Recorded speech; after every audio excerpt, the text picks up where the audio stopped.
পৃথিবীর সকল প্রাণীর জবান থাকলেও মাছের জবান নাই কেন? আর মাছেরা পানিতেই কেন বসবাস করে? এক ব্যক্তি হযরত আলী রাদিয়াল্লাহু তাআলা আনহুকে এই প্রশ্নটি করেন।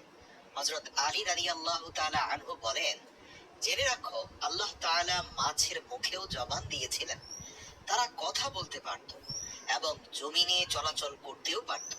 কিন্তু আফসোস, এই মাছ নিজের উপর জুলুম করেছে, যার ফলে আল্লাহ তাআলা তার থেকে কথা বলার ক্ষমতা কেড়ে নিয়েছেন এবং তারপরে জমিনে চলাচল করার ক্ষমতাও কেড়ে নিয়েছেন। পরিপূর্ণরূপে তাদেরকে শুধুমাত্র এক জলজ প্রাণীতে পরিণত করেছেন। ব্যক্তি জিজ্ঞাসা করলো, হে আলী, মাছেরা নিজের উপর কি জুলুম করেছে? হযরত আলী রাদিয়াল্লাহু তাআলা আনহু উত্তর দিলেন, যখন আল্লাহ তাআলা হযরত আদম আলাইহিস সালামকে সৃষ্টি করার পর সমস্ত ফেরেশতাদেরকে নির্দেশ দিলেন যে তোমরা সকলে আদমকে সিজদা করো, সমস্ত ফেরেশতা হযরত আদম আলাইহিস সালামকে সিজদা করলো। কিন্তু ইবলিস শয়তান আদম আলাইহিস সালামকে সিজদা করতে অস্বীকৃতি জানালো। ইবলিস আল্লাহ তাআলার হুকুম অমান্য করে বলতে লাগলো, আপনি আমাকে আগুন থেকে তৈরি করেছেন আর আদমকে সামান্য মাটি থেকে, যার ফলে আল্লাহ তাআলা ইবলিস শয়তানকে জান্নাত থেকে বের করে দিলেন।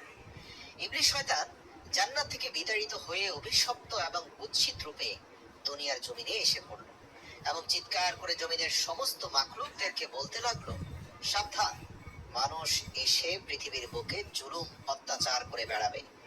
সেই সময় মাছেরা পানিতে চলাচল করতে পারত এবং জমিনেও চলাচল করতে পারত। তারা উভয়চর প্রাণী ছিল।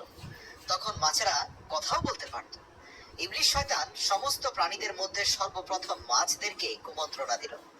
ইবলিস শয়তান মাছদেরকে বলল, মানুষ যখন পৃথিবীর বুকে আসবে তখন তারা নিজেদের ক্ষুধা মেটানোর জন্য তোমাদেরকে জীবন্ত অবস্থায় চাকুর সাহায্যে কেটে টুকরো টুকরো করে খাবে। মাছরা যখন এই কথা শুনল তখন তারা সমুদ্রের অন্য সমস্ত প্রাণীদেরকে মানুষের ব্যাপারে এই সমস্ত কথা বলে মানুষের বিরুদ্ধে সবাইকে একত্রিত করতে লাগলো, যার ফলে আল্লাহ তাআলা মাছদের কথা বলার ক্ষমতা কেড়ে নেন এবং মাছেদের জবান হারা হয়ে যায়। পাশাপাশি আল্লাহ তাআলা মাছদের ব্যাপারে এই বিধান জারি করেন যে কোনো মানুষ মাছদেরকে জবাহ করতে হবে না, তাদেরকে জীবিত অথবা মৃত উভয় অবস্থায় কাটা যাবে। অন্য সকল প্রাণীকে আল্লাহর নাম নিয়ে জবাই করার যে বিধান প্রযোজ্য, সেটা মাছদের ক্ষেত্রে প্রযোজ্য হবে না, কেননা আমি তোমাদের জীবনকে পানির মধ্যে সীমাবদ্ধ করে দেব।